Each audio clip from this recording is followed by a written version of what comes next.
The wrath and wisdom of Oya. The village of Ibarra trembled.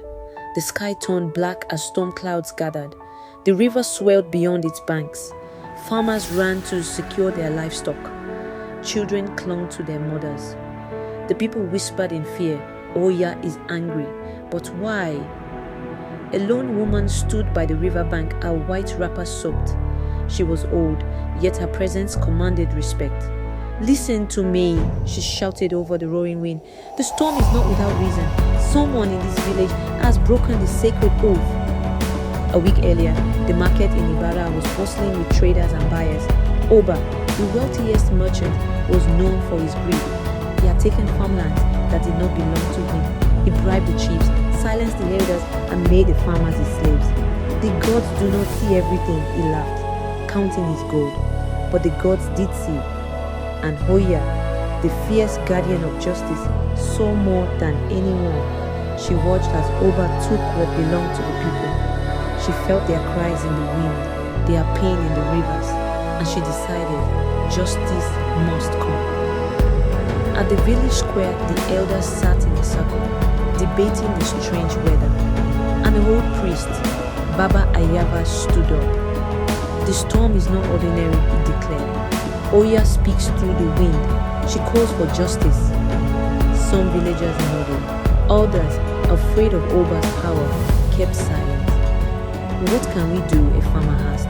Oba owns everything. Not everything, Baba Ife said. He does not own the spirit of justice.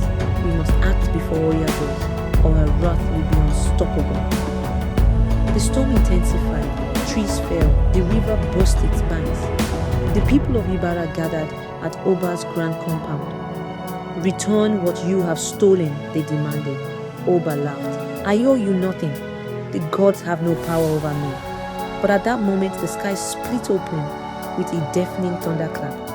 A woman stepped forward from the storm, her robes flowing like the raging river. Her eyes burned like fire.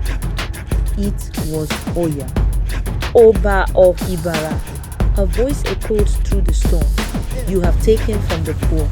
You have silenced the weak, and you thought the gods were blind. Now, feel the weight of your greed. The wind roared.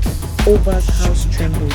His gold, his lands, his power, everything was swept away in the storm. The people gasped. Oba fell to his knees. Mercy! He cried. Oya's gaze softened. Let this be a lesson, she said. True wealth is not in gold, but in justice. Power is not in control, but in kindness. The storm cleared. The sun rose. The village breathed again. With Oba humbled, the people took back their land. They rebuilt, sharing their harvest and wealth. They honored Oya with songs and dances. Justice had prevailed. Baba Ifa stood before the people. Let us remember, Oya does not seek destruction. She seeks balance. Let us never allow greed to rule our hearts again. Moral lessons. Justice will always catch up with those who do wrong. True wealth is not in material things, but in fairness and kindness. The gods see what men try to hide. When the strong protect the weak, the land prospers.